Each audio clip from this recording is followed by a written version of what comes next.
아, 미사가 이런 거였었구나.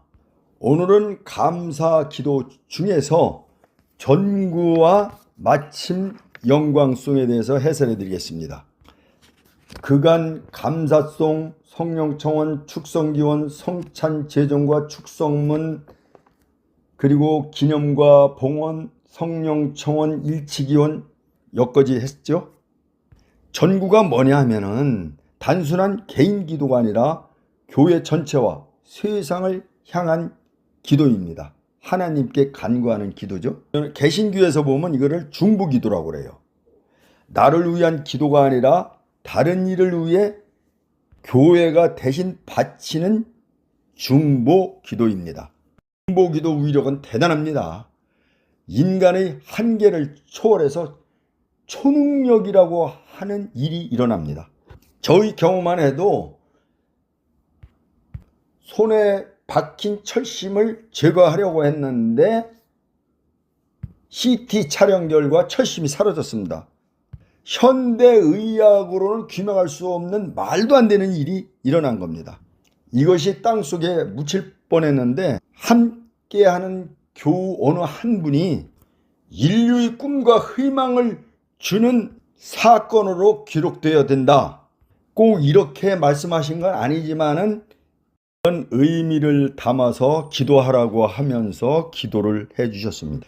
그 결과 어떻게 됐느냐 하면 속단하기는 어려우나 인류의 희망의 빛을 던지는 사건으로 자리매김할 것이라고 봅니다. 전구는 이렇게 위대한 힘을 발휘합니다. 그럼 전구 진행을 한번 살펴보겠습니다. 사제가 주님, 온 세상에 널리 퍼져 있는 교회를 생각하시오. 교황 누구와 저희 주교 누구와 모든 성직자와 더불어 하나님의 교회를 이루게 하소서. 이렇게 기도를 합니다. 위령 미사 때는 아래 기도문을 더 덧붙입니다. 오늘 이 세상에서 불려가신 주님의 종 누구를 생각하소서. 그는 세례를 통하여 십자가의 죽음에 동참하였으니 그 부활도 함께 누리게 하소서. 책에 나와 있는 해설을 읽어드리겠습니다. 산 이와 죽은 이를 기억하는 이 기도는 처음에는 보편 지향 기도에 속해 있었으나 나중에는 성 변화 후에 이어서 바치도록 삽입되었습니다. 이 기도를 통하여 먼저 온 세상에 널리 퍼져 있는 교회가 사랑으로 하나 되게 하여 달라고 간청하고 이어서 세상을 떠난 이들을 위하여 간구합니다. 다음은 사제가 부활의 희망 속에 고이 잠든 교우들과 세상을 떠난 다른 이들도 모두 생각하시어 이들이 주님의 빛나는 얼굴을 배웁게 하소서. 저희에게도 자비를 베푸시어 영원으로부터 주님의 사랑을 받는 하나님의 어머니 복되신 동정 마리아와 그 배필이신 성 요셉과 복된 사도들과 모든 성인과 함께 영원한 삶을 누리며 성자 예수 그리스도를 통하여 아버지를 찬양하게 하소서. 여기까지 이제 책자의 해설은 그렇습니다. 고이 잠든이란 표현은 까타콤바. 까타콤바가 뭐냐면 초기 교회 때 로마의 박해를 피해 그리스도인이 숨어 지내던 지하 공동묘지, 거처, 은거지, 은둔처, 피신처, 잠복처, 도피처, 은신처, 은거처, 피정처, 은수처라고 할 수 있죠. 고이 잠든이란 표현은 까타콤바 안에 쓰여 있는 표정들을 상기시킵니다. 그 가운데는 그리스도 안에 평화의 축복이라는 문구가 많았다고 합니다. 신앙인의 공동체인 신자들은 옛부터 산이와 죽은 이를 위해 많은 기도와 온갖 노력을 기울여 왔고 특히 미사를 봉헌하고자 하였습니다. 이 기도문을 요약하면 세상을 떠난 이들에게는 구원의 완성을, 살아있는 우리에게는 성인들과 함께하는 영원한 생명을 주소서, 그런 말이죠. 감사 기도 중 마지막 부분 마침 영광송입니다. 이렇게 진행이 됩니다. 사제가 그리스도를 통하여 그리스도와 함께 그리스도 안에서 성령으로 하나 되어 전능하신 천주 성부 모든 영예와 영광을 영원히 받으소서 하면은 신자들이 아멘 그럽니다. 책에 나온 설명을 읽어드리도록 하겠습니다. 이때 사제는 성작과 성반, 성작하면 잔을 얘기하는 거죠. 성반하면 쟁반을 높이 듭니다. 이는 천주 성삼께 대한 찬미와 환성으로서 하나님께서 그리스도를 통하여 성령과 함께 이루신 구원의 업적에 대한 최대의 영광과 찬미를 드리기 위한 행위입니다.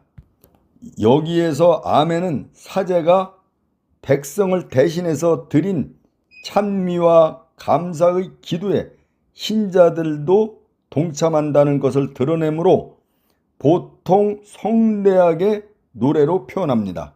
이렇게 해설이 되어 있습니다. 미사 중에서 감사 기도가 가장 중요하고 어렵습니다. 그런데 여기서 저는 그 감사 기도 이 제목을 좀 바꿔야 된다고 봅니다. 성찬 기도 이렇게요. 왜 그러냐면은 감사 기도하면 너무 막연해요. 고마워요 하는 건지 이 개념이 이렇게 잡히질 않아요. 그래서 이걸 성찬 기도하면 이거 상차림을 하는 거구나. 매번 떠올리면서 자연스럽게 기도가 이어질 수 있습니다. 성찬 기도라고 해야 이 기도 안에서 빵과 포도주가 그리스도의 몸과 피가 되고 교회가 그리스도의 몸으로 묶인다는 사실이 자연스럽게 드러납니다. 감사기도 이것을 성찬기도라고 저는 하고서 한번 해설을 붙여보겠습니다.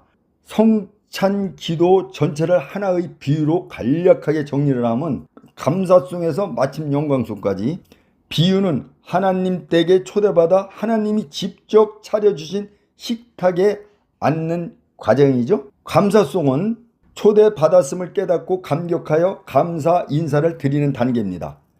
아버지께 감사드림이 마땅하고 옳습니다. 우리는 아무것도 준비하지 못했는데 하나님이 먼저 초대하였음을 깨닫는 순간이 됩니다. 비유를 든다면 이런 집에 이런 자리에 저 같은 사람이 초대되다니요. 그 다음에 이제 거룩하시도다가 나오죠. 이것은 하늘과 땅이 함께 주인을 맞이하는 환영입니다. 천사와 성인과 함께 부르는 노래. 이제 주인이 방으로 오시는 순간이라고 할 수 있는데 비유를 하면은 모두 일어나 박수를 치며 이 집 주인은 참으로 거룩하십니다 하는 겁니다. 그 다음에 이제 성령 청원입니다. 축성 전에 하는 건데 주인께서 손수 요리를 시작하시도록 부탁을 드리는 겁니다. 성령의 힘으로 이 예물을 거룩하게 하시어. 이제 사람의 일이 끝나고 하나님의 손길이 시작되는 겁니다. 비유를 한다면 주인님 이제 직접 요리해 주십시오 이겁니다. 성찬 제정과 축성, 주인님께서 친히 식탁을 완성하시는 순간입니다. 이는 내 몸이다. 이는 내 피다. 말씀이 곧 현실이 되는 순간을 말하는 건데 비유로 본다면 주인이 이 음식은 그냥 음식이 아닙니다. 나 자신이다 하고 내어 놓는 것과 같습니다. 신앙의 신비요 이렇게 하는 것은 눈앞에 벌어진 일을 말로 다 못해 탄성만 나오는 순간이라고 할 수 있는데요. 비유를 들면 이건 설명이 안 됩니다. 다만 믿을 뿐입니다. 이런 거나 같죠? 기념과 봉헌은 그 식탁에 우리 자신까지 함께 올려놓는 겁니다. 그리스도의 죽음과 부활을 기념하며 우리의 삶을 함께 봉헌하는 건데 비유를 든다면 주님 이 음식과 함께 제 삶도 받아주십시오. 이런 거랑 같죠. 그 다음에 이제 성령 청원 일치기원인데 이것은 이 식사를 통해 우리가 하나 되게 해달라는 청입니다. 그리스도의 몸과 피를 받아 모셔 한 몸이 되게 하소서 이건데 비유를 한다면 같은 음식을 먹으니 이제 우리는 한 가족입니다. 이렇게 비유할 수 있죠. 그 다음에 이제 전구인데 식탁에 함께한 가족 전체를 기억하는 겁니다. 교회, 교황, 사제, 산이와 주근이.